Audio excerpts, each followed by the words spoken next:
welcome sa aking YouTube channel. At ngayong araw, nandito kami ngayon sa King's Camp, Claveria, Mati. At hindi kami masyado nakatulog dahil sa sobrang lamig. Dahil ngayon ay nagfags, ewan ko ba bakit laging nagpafags dito. Kaya yung ginawa na lang namin, nagkape na lang kami, nagpainit ng tubig, umano na lang ng noodles. So pagkagabi naman, bumili kami ng pagkain para naman medyo uminit-init tong mga tiyan namin. Medyo paggabi na din, sila Willie at Kenneth nagpainit na lang din ng tubig. Nagluto sila ng noodles na quick chow. Kaya lang, yung ginamit nila na kahoy, basa. Basa. Anong oras na yon? Ang mga 1 o'clock na siguro ng gabi yan. Hindi pa rin naluluto. Tapos nagtatawanan pa kami. Kaya yun, may hawak na lang ako na quick noodles dito. Lucky me. Hanggang yun, vlog na lang. Anong oras na din eh. Tapos nagpapakyut pa tong Kenneth na to at Willie. Wala na. Hindi na talaga ito maayos. At yun na, dumating yung aking minudo.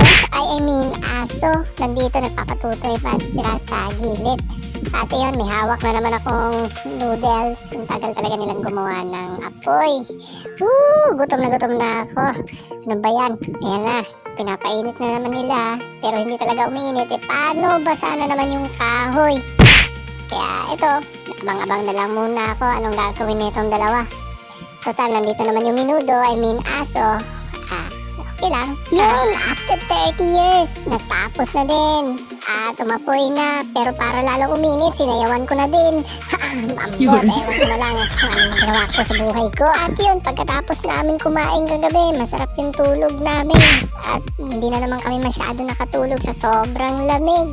Kaya yung ginawa na lang namin para makatulog, eto na naman tong Tanduay. Start pa naman.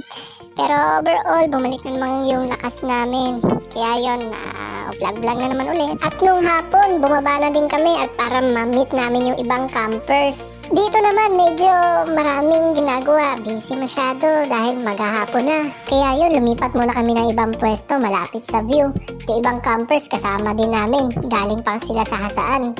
At ito, hindi talaga mawawala yung Tanduay. Kaya yun, sana sponsor naman dyan. At pagkatapos naman, lumipat naman kami sa ibang pwesto. Dito naman sa taas ng kubo.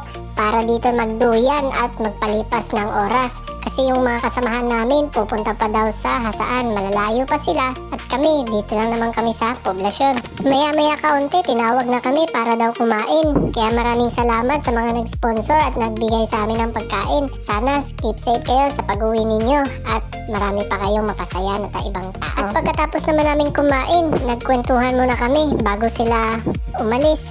Kaya malalayo pa talaga sila. Kami naman, nagbabalak na din umalis. Pero ayun, gusto na din muna namin magpahinga. Kaya yun, bagsak si Willie. Nagising na lang kami sa sobrang lakas ng ulan. Kaya yun, gusto ko na lang itigil muna yung pagpa-vlog ko kasi medyo malulobat na din ako. At saka ito, tulog pa man din kasi yung mga kasamahan ko.